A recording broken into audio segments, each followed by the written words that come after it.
Boa noite. Boa noite. Sejam todos bem-vindos à nossa casa de oração e trabalho. Dar as boas-vindas a todos vocês nesse primeiro dia do ano, na nossa primeira reunião pública do ano.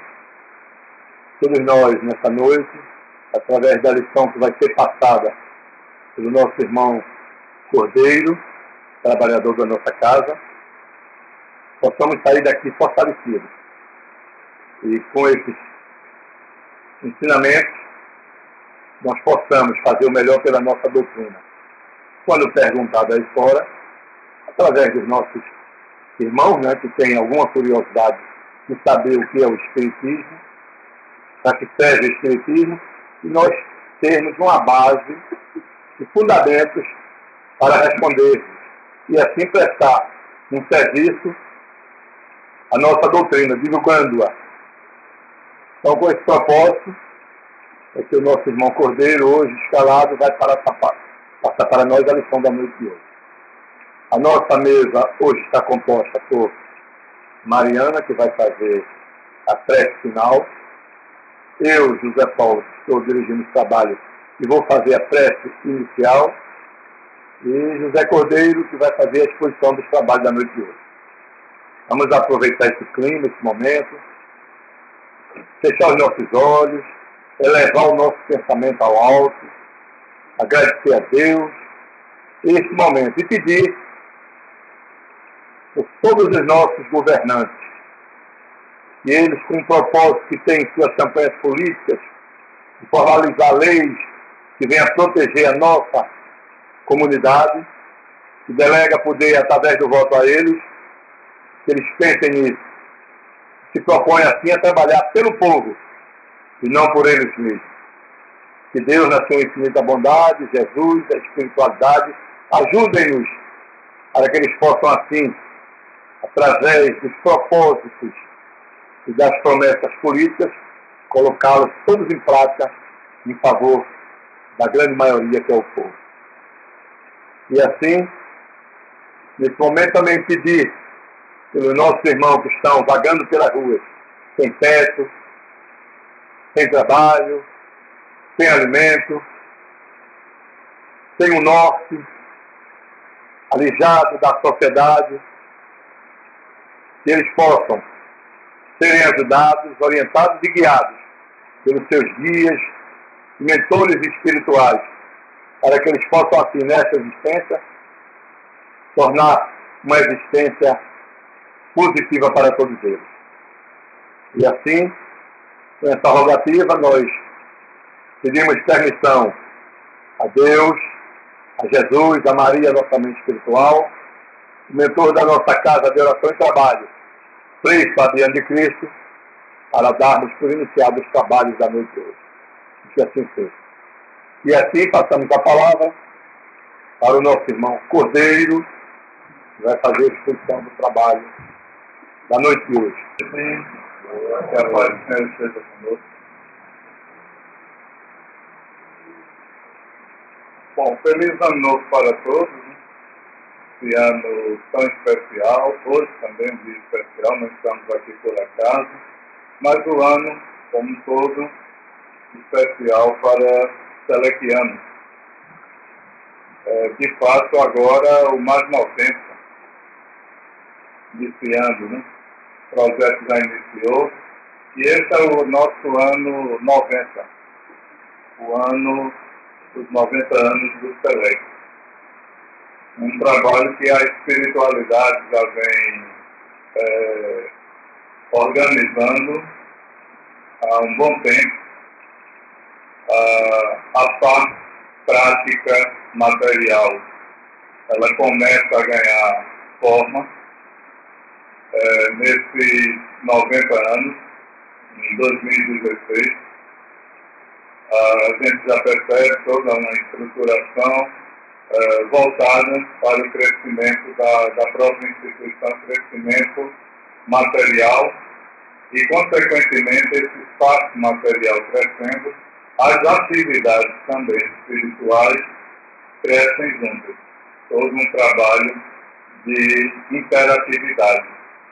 Não é só a questão do querer de uma direção que assumiu e agora quer aumentar. Não. Outras já assumiram com esse objetivo, mas tiveram pedido de paciência, calma, tranquilidade da espiritualidade. E essa agora, trabalho em conjunto até com as anteriores, um momento muito significativo. Esse momento agora, então, vem o sinal verde.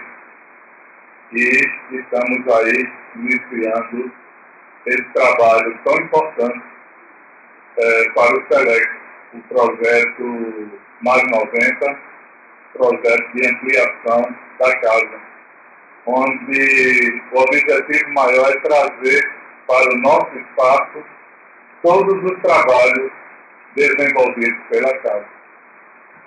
No momento, 49 trabalhos. 49 trabalhos onde o tema de hoje está em primeiro lugar. Porque o tema de hoje é exatamente o lema do SELEC. Fora da caridade, ali na placa já deve ter visto. Né? Fora da caridade não há salvação. O lema exatamente o pensamento que movimenta a atividade do SELEC, porque é o pensamento espírita que define de forma bem objetiva, prática, deixa bem claro quem foi o nosso mentor, Fabiano de Cristo. Quem conhece um pouco da história dele, quem já leu Mergulhando no Mar de Amor, e algumas outras obras que mostram exatamente quem já acessou na internet, detalhes sobre a vida de Fabiano de Cristo. A vida de Fabiano de Cristo se resume exatamente nessa frase: o mentor do SELEC. Fora da caridade não há salvação. Uma pessoa que viveu metade da sua vida para refletir, organizar, buscar toda a teoria, entender o que era amar ao próximo e a outra metade colocar em prática. E é um dos pontos fundamentais do trabalho espírita que vamos falar hoje, abordando esse tema. Teoria e prática. E Fabiano de Cristo fez exatamente isso. Do grande comerciante português, rico, aquele que se conscientiza ao conviver com índios perseguidos, com negros fugitivos, com pobres e miseráveis, ele começa a conhecer a dor e o sofrimento de perto e começa a perceber que mesmo que toda aquela riqueza ele ofertasse, não estaria dando o verdadeiro conforto, não estaria dando a verdadeira ajuda para aqueles espíritos encarnados. E além da ajuda material, ele se predispõe também à ajuda espiritual. Quando ele inicia, então, na outra metade da sua vida, todo um trabalho de evangelho, de aproximação, de amor, de uma transformação em vida, não diria igual a de Paulo, mas similar, muito parecida. Não digo igual porque a primeira fase da vida dele foi mais ligada ao ser, à matéria, não tem aquele aspecto de crueldade, mas sim do apego, do produzir, produzir, produzir.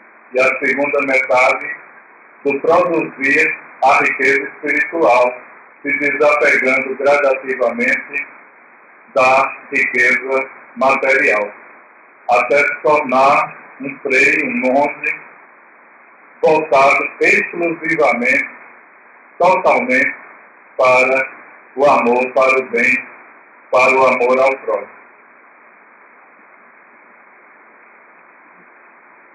Então, por isso, a primeira palestra de 2016 traz exatamente esse tema. O tema que é o lema do SELEC, que em 2016 também, o nosso ano 90. Então, esse tema, fora da caridade não há salvação. É o capítulo 5 do Evangelho segundo o Espiritismo. Para aqueles que já tinham conhecimento e leram, vai ser muito bom para a gente nessa noite trocar ideias, e os que não leram, chegando em casa, é bom aprofundar nesse capítulo 15, que tem exatamente esse título: fora da caridade não há salvação, e itens como o que é preciso para ser salvo, a parábola do bom samaritano, o maior mandamento, necessidade da caridade segundo São Paulo, fora da igreja não há salvação, fora da verdade não há salvação, e fora da caridade não há salvação, que é exatamente o sentido concreto e o pensamento real do Espírita. Fora da caridade não há salvação. Mas refletindo sobre esse tema, vamos começar exatamente indagando o que é salvação. Fora da caridade não há salvação. Eu tenho que ser bonzinho, eu tenho que ser indulgente, eu tenho que perdoar, senão eu não me salvo, se eu não me salvar eu me esqueço definitivamente. E aí vem aquelas ideias dogmáticas, aquelas ideias que fazemos exatamente tanto de perdição quanto de salvação. A salvação, sendo bonzinho, você, ao desencarnar, recolhido por bons espíritos. Eu sou espírita, então já há um lugar lá reservado para mim. Os bons espíritos vêm me receber. Se eu sou católico, os anjinhos batendo asas vão me receber, e eu vou seguindo eles, e alguns ainda vão tocando harpas para que eu descontraia, porque estou sendo salvo. Se eu sou evangélico, então o Senhor, em pessoa, vem me receber, e terei diretamente o reino dos céus. E lá ficarei contemplando, sou salvo. Tudo eu fiz antes, agora não tem mais o que fazer, porque eu já fiz e estou tranquilo, obtive a salvação. Mas será que salvação é isso? Salvação não teria a ver com consciência, equilíbrio dessa consciência. Vamos preparando, porque o correr desse ano vamos tratar muito disso, principalmente nos seminários. Essa abordagem que eu estou fazendo já é uma espécie de introdução para o que Alisson Guedes vai trabalhar aqui, dia 30, no Seminário SELEC. O homem perante a consciência. Harmonizando pensamento, vontade e ação. É o tema do Seminário SELEC este mês. E essa harmonização, a conquista dessa harmonização, é exatamente o que chamamos no Espiritismo de salvação. Equilíbrio interior. O estar bem consigo mesmo. Você se tornar, como o Zé Paulo falou aqui, Zé Carlos,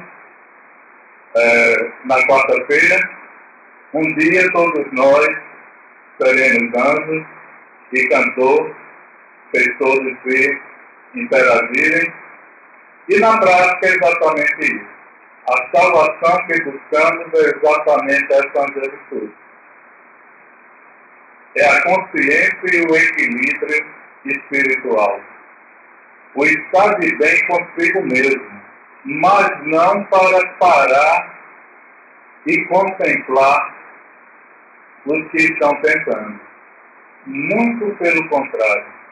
Atingindo esse equilíbrio, trabalhar com esse equilíbrio, com essa angelitude, para ajudar os que estão precisando.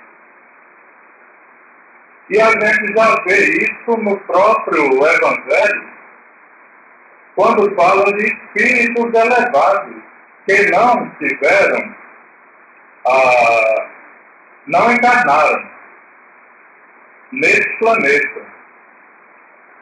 Tiveram todo um processo evolutivo, tal qual o nosso, e vieram na equipe que auxiliou e trabalhou diretamente com Jesus. Os arcanjos que tanto falamos,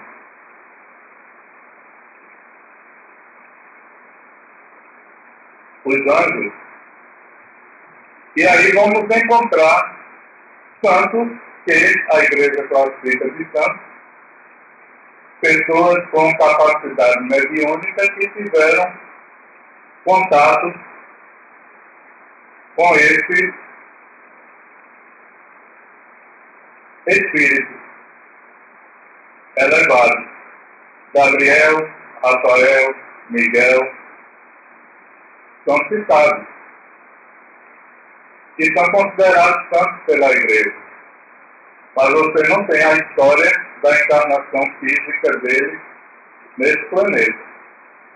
Eles vêm exatamente de um processo evolutivo que vem lá do tempo de Jesus, quando ele inicia em outras moradas da casa do Pai, esse processo evolutivo, até se tornar governador do planeta, trabalhar todo o processo de elaboração desse planeta, e como ele não trabalhava sozinho, ninguém trabalha sozinho, nem mesmo desencarnado, tinha toda uma equipe estruturada trabalhando com ele.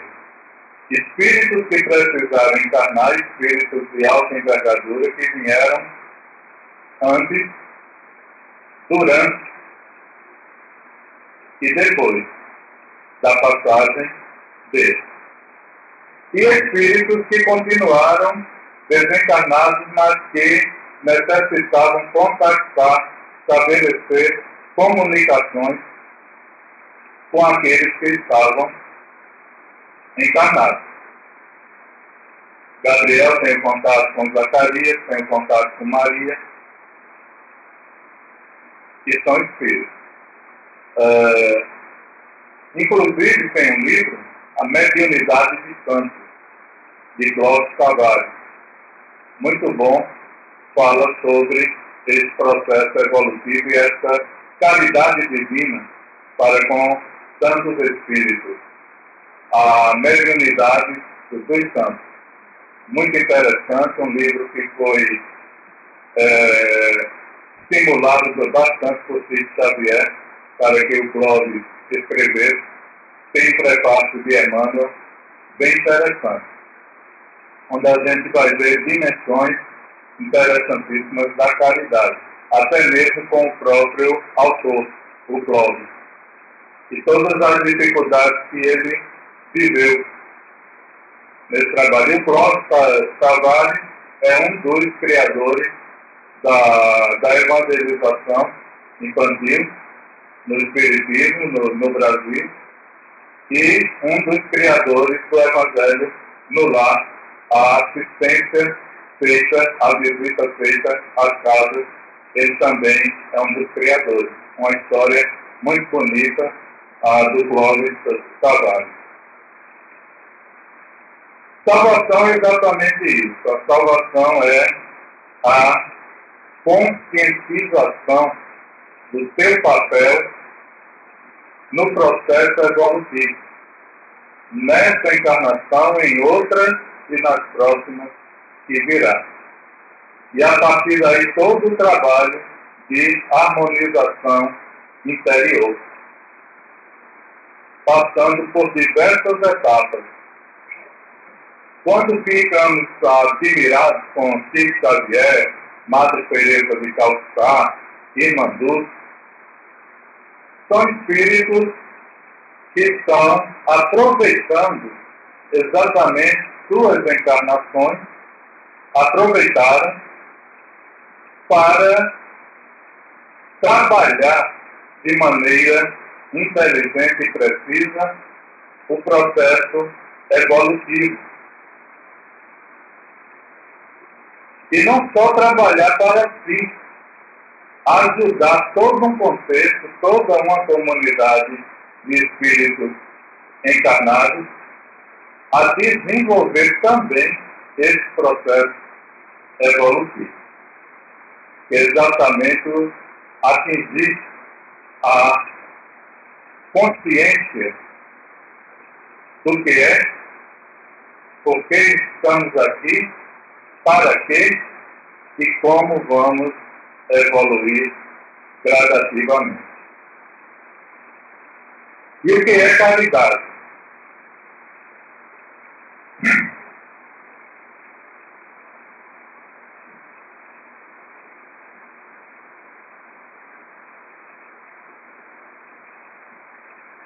Segundo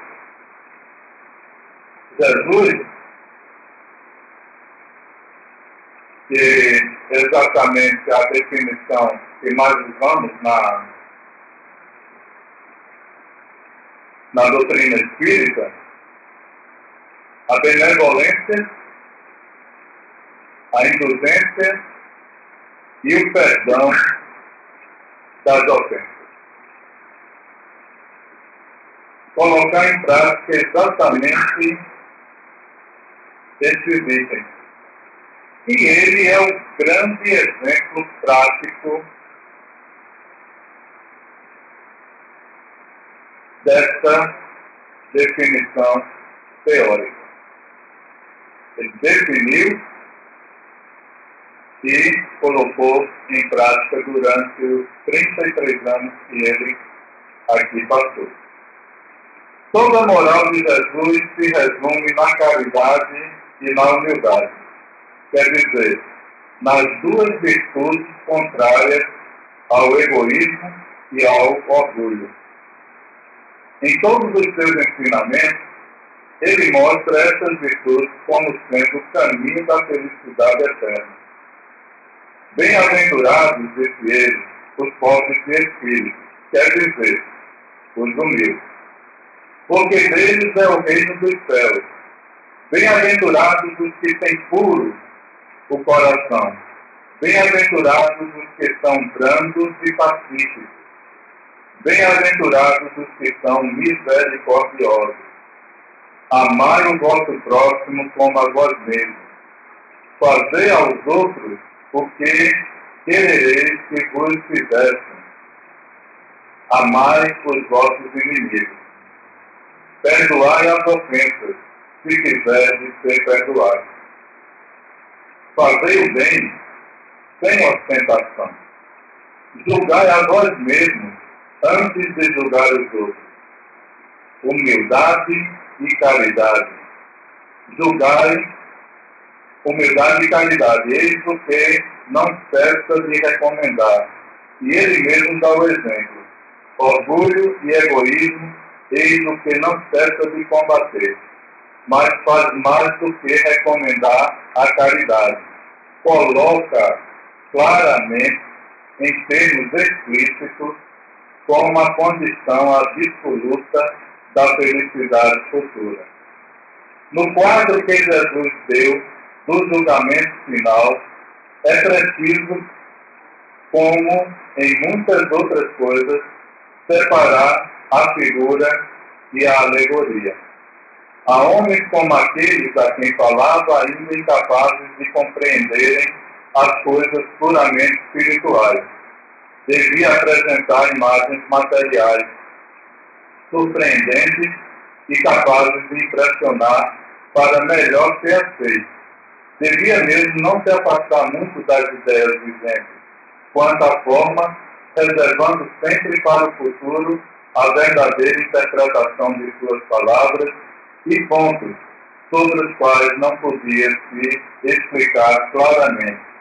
Mas, ao lado dessa parte acessória e figurada do quadro, há uma ideia dominante, a da felicidade que espera o justo e da infelicidade reservada ao mal. Nesse julgamento supremo, quais são os considerandos da sentença? Sobre o que dirige o inquérito? O juiz pergunta se cumpre esta ou aquela formalidade. Observou mais ou menos tal ou tal prática exterior. Não. Ele não inquire senão de uma coisa, a prática da caridade.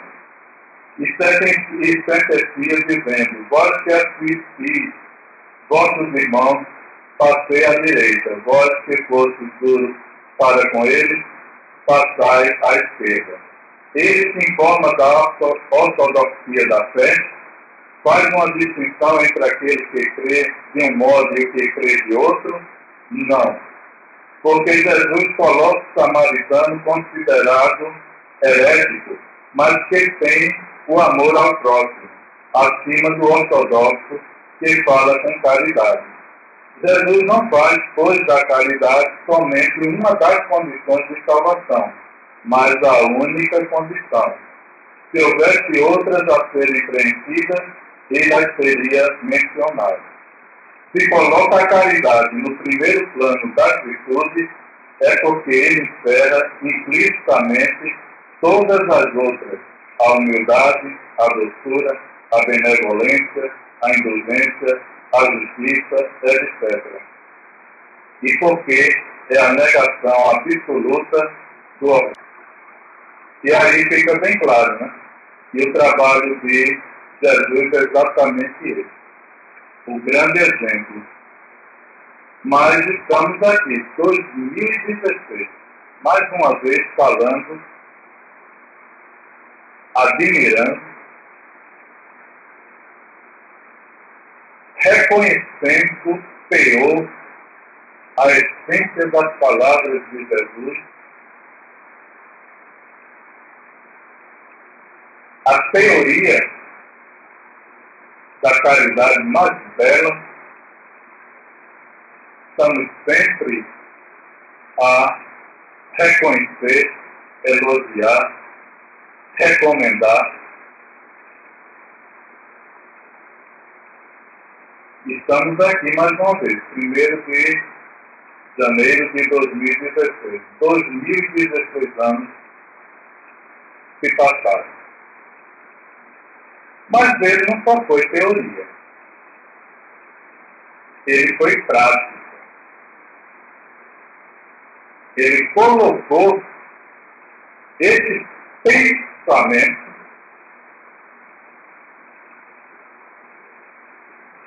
ele transformou em prática. A partir da vontade, quando ele assumiu o compromisso de vir para o meio desses filhos tão atordoados, consciente de tudo que poderia passar, e ele colocou essa vontade em primeiro lugar e agiu. Veio e transformou em ação. Todos os instantes de Jesus é exatamente a consumação, a colocação em prática das bem-aventuranças, que é exatamente todo o alicerce básico da caridade pura. Se prestar atenção, quando falamos da caridade pura, segundo Jesus, falamos na leitura do Evangelho, lemos o tempo todo as bem-aventuranças. O Sermão da Montanha, o primeiro ato de Jesus,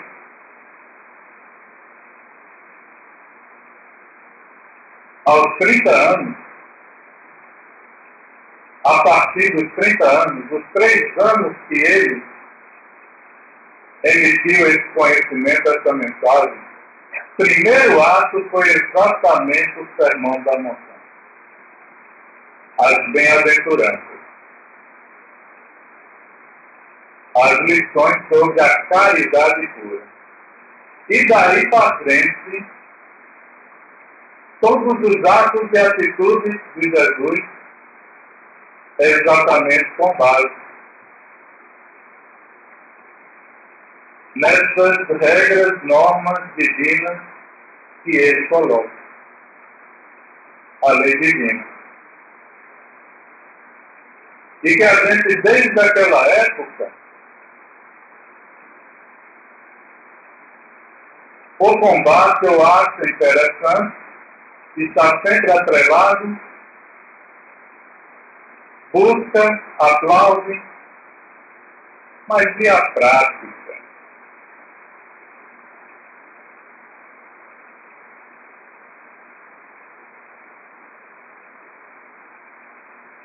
Esse é o grande questionamento que fazemos, que precisamos fazer 2016 anos depois, ainda tem. E como estava bem escrito aqui, embora ninguém possa voltar atrás e fazer um novo começo, qualquer um pode começar agora e fazer um novo fim. E o mundo está precisando muito dessa reflexão de cada um, para que o conjunto possa refletir harmoniosamente o todo. Mas o todo jamais vai conseguir refletir e colocar em prática se cada um não iniciar esse processo interiormente. Porque estamos há 2016 anos esperando que o próximo, que alguém faça, que algum santo inicie, que um milagre aconteça.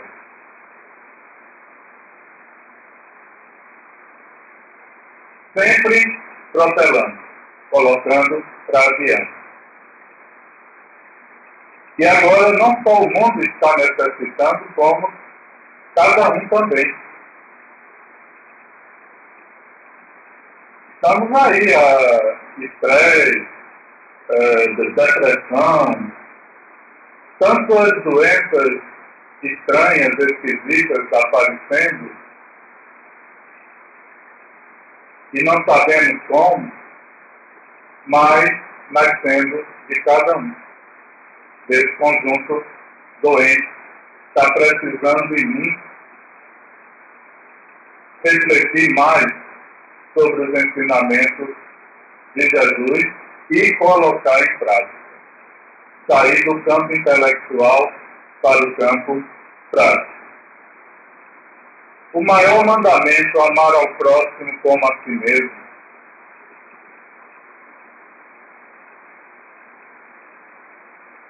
Esse amor que eu tenho ao próximo, então, revela que eu não estou me amando com caridade. Pois se a caridade começa, é a base de tudo, eu não estou colocando as bem-aventuranças trabalhando interiormente. Porque tudo começa em mim. O sorriso no ato da entrega de um alimento, o abraço caloroso, a palavra de carinho, isso tudo vai sair quando eu estiver de bem comigo mesmo. Porque se eu não estiver, por mais que eu tente, as impurezas vão aparecer. E vai dar para perceber que existe uma encenação, algo que não está bem, uma dissimulação. E isso vai fazer com que eu tenha mágoa e raiva de mim mesmo. E isso, essa mágoa e essa raiva vai começar a gerar problemas psíquicos. Vai começar a afetar meu perispírito. E todos aqueles ensinamentos de Jesus começam a ficar difíceis de praticar. Então, eu preciso começar a trabalhar interiormente. Começar a entrar em sintonia comigo mesmo. A esse próximo, eu tenho que ser unidade e não dualidade.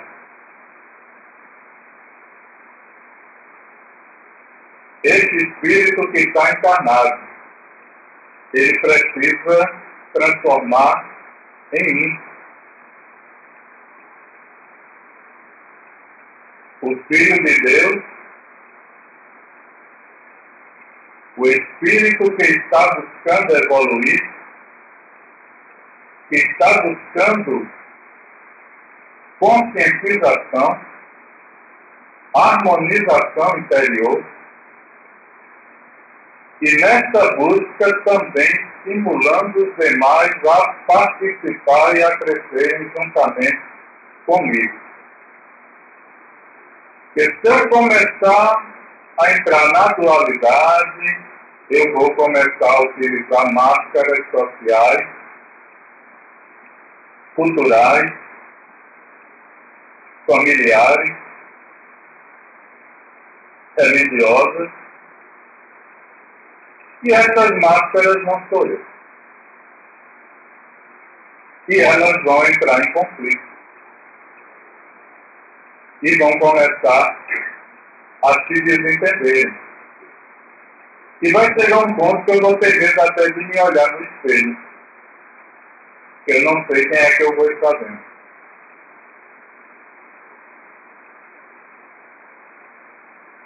É o filho querido da mamãe que tanto a afaga, mas que apedreja tanto a tia que tem a mesma idade da mãe.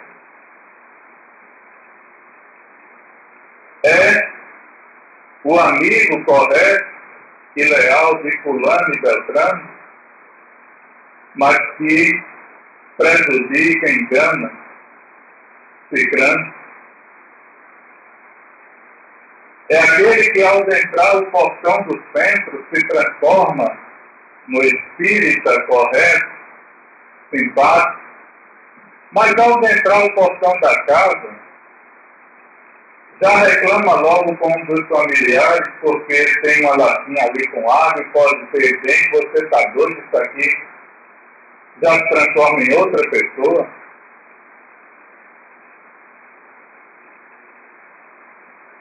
É o homem carinhoso com aquela com a qual ele frequenta os motéis, e ela tem nele um cara tão carinhoso, amoroso, dedicado, um exemplo de homem, mas ao estar em casa, está quase no limiar de levantar a mão e bater na esposa, e ela não sabe por quê.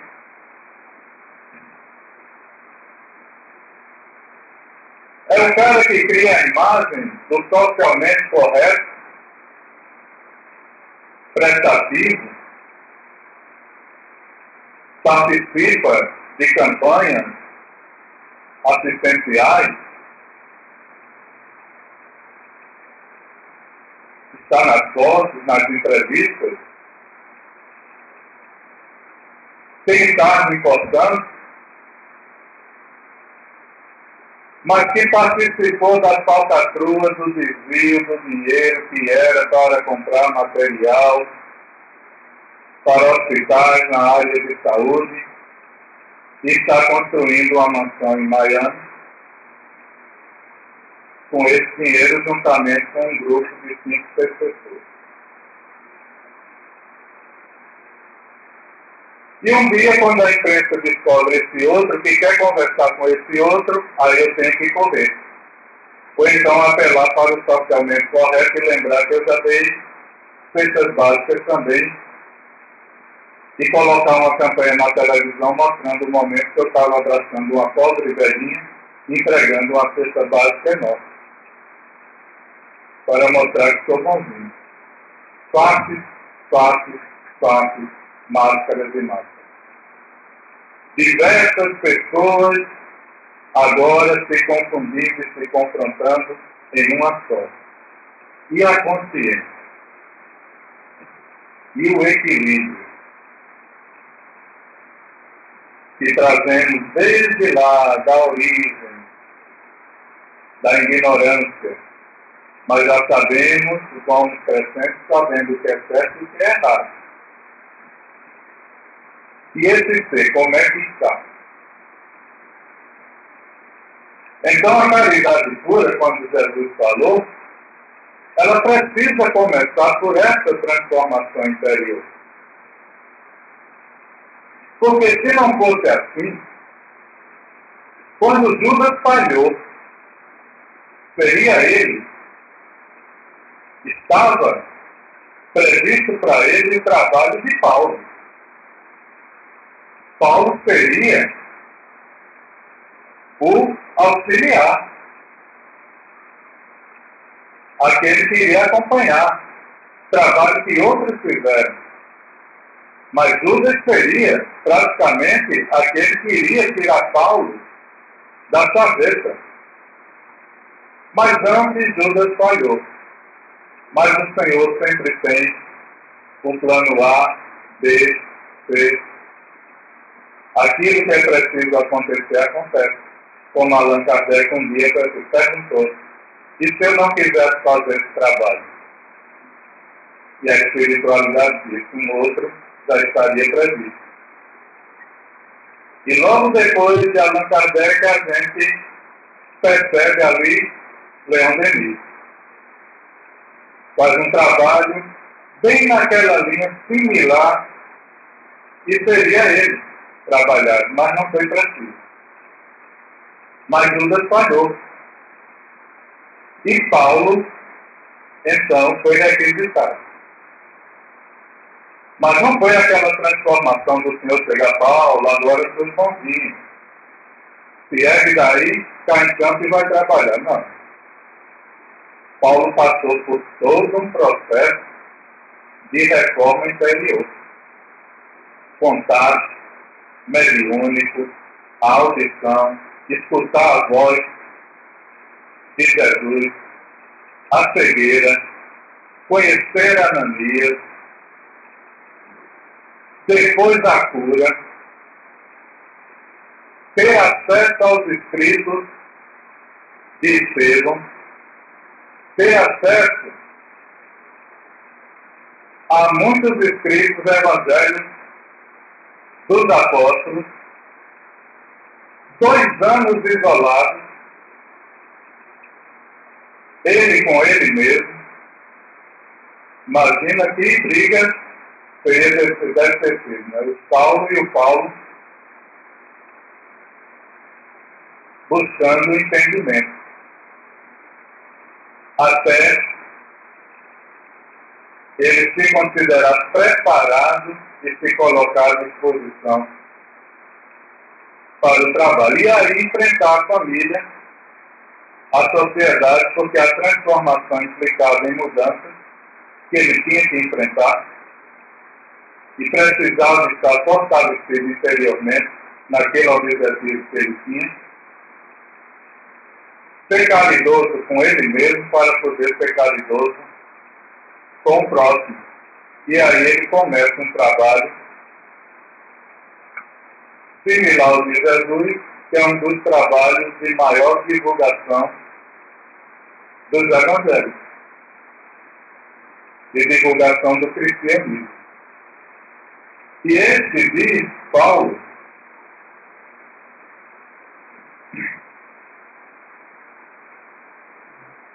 numa das suas epístolas: ainda quando eu falasse todas as línguas dos homens, e mesmo a língua dos anjos, se não tivesse caridade, não seria senão como um bronze sonante e um símbolo retumbante. E quando eu tivesse o dom da profecia, penetrasse todos os mistérios, e tivesse uma perfeita ciência de todas as coisas, quando tivesse ainda toda a fé possível, até transportar as montanhas, se não tivesse a caridade, eu nada seria. E quando tivesse distribuído meus bens para alimentar os pobres, e tivesse entregue meu corpo para ser queimado, se não tivesse caridade, tudo isso não me serviria de nada.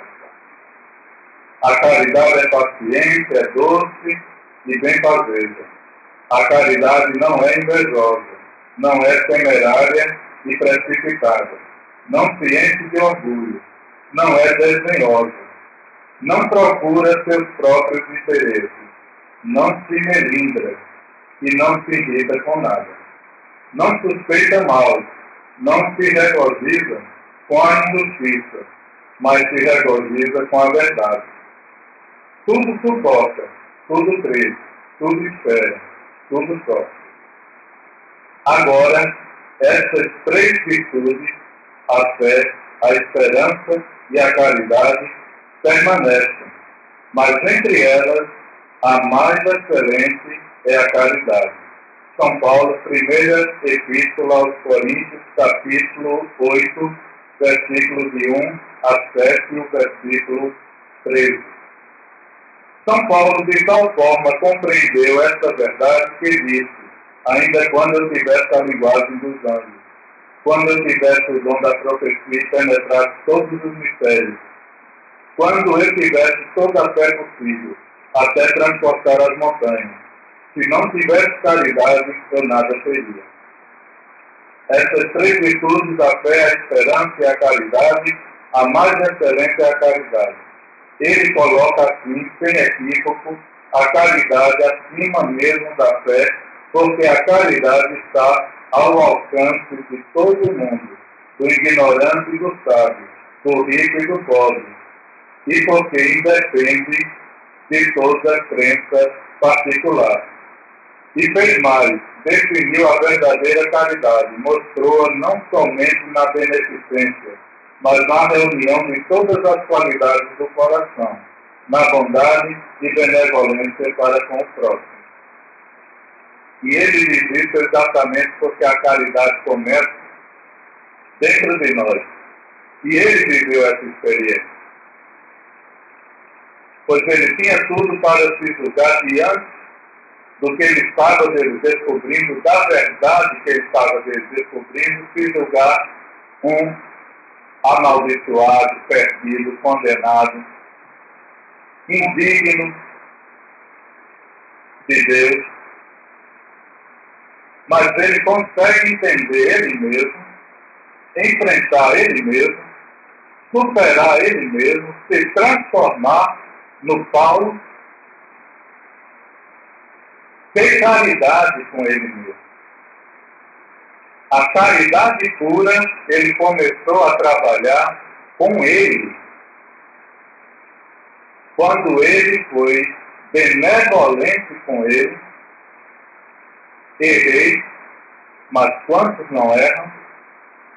Só que estou consciente do erro e a partir de agora quero fazer uma nova jornada. Ser indulgente com ele, se colocando exatamente naquela posição e analisando todo o contexto que envolveu, sem culpar ninguém, mas reconhecendo as fraquezas dele naquele contexto social em que ele nasceu, dentro daquele contexto político em que ele foi educado, e o que levou ele a tudo aquilo. E não condenar esse contexto, não condenar essas pessoas. Entender a situação delas naquele contexto e começar um trabalho não só da recuperação deles, mas de todos aqueles que estavam envolvidos naquele contexto social religioso, indulgente com ele mesmo. E o perdão. Não condenar o sistema. Porque nós temos uma tendência de quando descobrimos que é difícil a gente dizer minha culpa, que a decisão foi nossa. A gente diz logo, a culpa foi de fulano que fez isso comigo. Eu não erro, mas fulano me levou a errar. Mas Paulo fez diferente. Errei sim. Estava totalmente errado. Errou ao aceitar o contexto, ao não questionar, aceitar de mão beijada tudo aquilo que foi passado para ele, colocar em prática e de repente estava errado. E ele tinha participação naquele erro. Por isso, ser condenado, não. Ele deu a si mesmo perdão. Porque ao se perdoar, ele conseguiu perdoar todo o contexto exterior. O perdão veio de dentro, dele com ele mesmo. E aí facilitou o perdão interior e ele iniciar um novo trabalho, um novo andamento na vida dele. Iniciar um novo fim, uma nova direção. Por isso, Paulo é muito citado nos temas de caridade, exatamente por essa transformação interior, pela caridade que ele fez, a caridade pura que ele fez com ele mesmo, e é muito citado também pela divulgação, pelo trabalho que ele fez junto a um público mais difícil, pessoal, os ateus, praticamente daquela época, e foi com esse público que ele foi trabalhar, e um público violento. E ele foi, então, evangelizar, mostrar a existência de um Deus único a grupos de pessoas que acreditavam em Deus. Levar uma palavra de amor e de carinho para grupos de pessoas que entendiam a violência como a predominação, o exemplo de superioridade. E ele foi trabalhar exatamente com esse público. E é ele também um dos que acorda Pedro, que Pedro, o escolhido, dormiu 10 anos.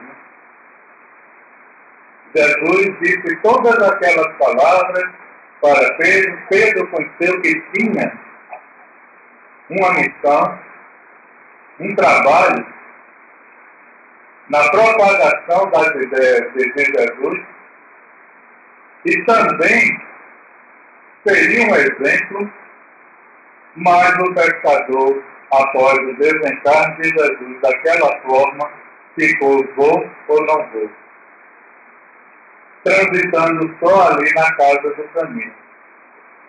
E Paulo é que dá aquela espetada que acorda Pedro. Aí é um dos capítulos de Paulo e Estevão. Quem já leu sabe do que eu estou falando. Quem não leu, fica a dica. Paulo e Estevão. E Paulo é um dos que consegue ajudar Pedro a despertar. Então, caridade, exatamente esse trabalho interior de conscientização que a gente consegue transformar, exteriorizar através da benevolência, da assistência, da indulgência e do perdão.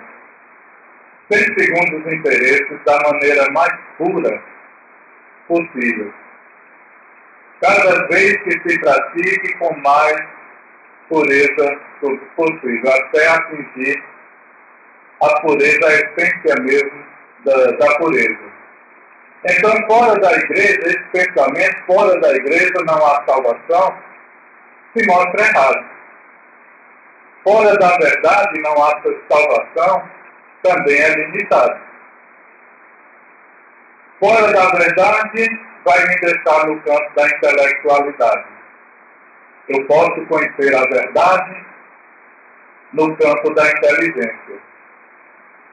Mas, tendo toda essa sabedoria, como diz Paulo, e não tendo a caridade, eu ainda não tenho nada.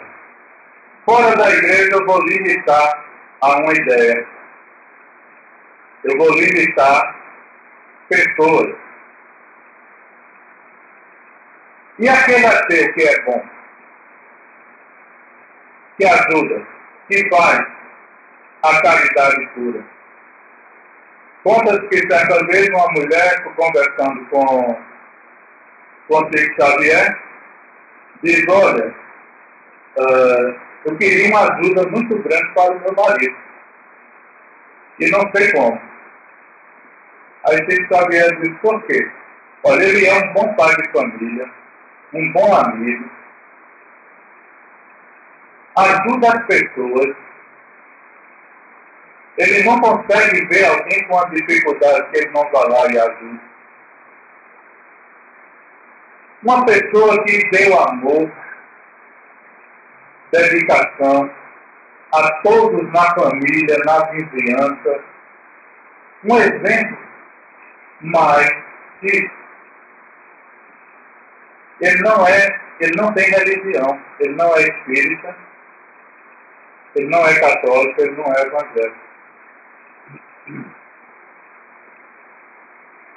Aí Chico olha para ela e diz: depois de tudo isso que você diz sobre ele, a única coisa que eu posso te dizer é que você continue como está e comece a fazer também o que ele faz. E deixe ele como está.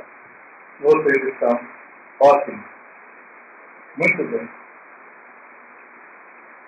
Porque se fosse assim pela igreja, então esse coitado, com tudo isso, caridade pura, estaria perdido. A gente estaria limitando. Por isso que São Paulo, Jesus, coloca a caridade acima. Porque quando a gente consegue essa transformação interior, a caridade conosco mesmo, a gente passa a acreditar. E do crédito vem a confiança, a esperança, a certeza, a fé. Então a caridade é quem começa todo o processo. Eu estou iniciando a transformação interior, a reforma interior. E dessa reforma eu vou conseguir passar a minha experiência nas minhas atitudes para o outro. E despertar nele também esse processo de transformação. Gradativamente, cada um dentro do seu tempo de evolução moral, do seu tempo de evolução de uma maneira geral. Mas vou conseguir ajudar. Então, caridade pura, benevolência, indulgência e perdão das ofensas, que é exatamente o exemplo de Jesus, que é caminho, verdade e vida. Por isso, pensamento, vontade e ação é a operacionalização da caridade. Se eu vou trabalhar a caridade por atalho, sem pensamento firme e concreto, se eu vou trabalhar a caridade com meias verdades, sofrimentos, desentendimentos, incertezas, com certeza eu vou encontrar. Por isso que o Zé Carlos disse aqui na quarta-feira, quando for fazer a campanha do quilo, vá de coração aberto. Vá realmente para te ajudar.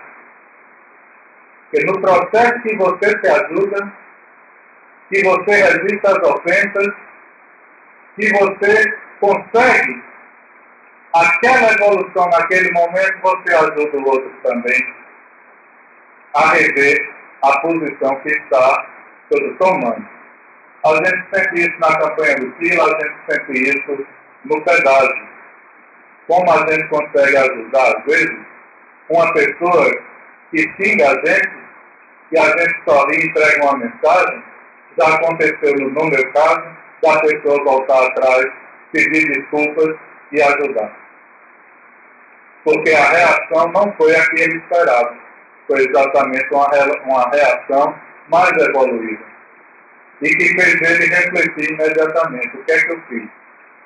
Disse isso, estou recebendo um sorriso e ainda uma mensagem de esperança. A outra parte, como disse Jesus, que foi um grande exemplo de caridade. Então, essa transformação interior, essa operacionalização do pensamento, ativando a vontade e agindo em harmonia, é exatamente a proposta que o Espiritismo traz, que o cristianismo trouxe, que Jesus trouxe para todos nós no processo evolutivo de reforma íntima de cada um. E que a gente precisa não apenas admirar essa teoria, a gente precisa pegar essa teoria, já que temos o domínio, guardar ela sempre conosco, temos sempre ela,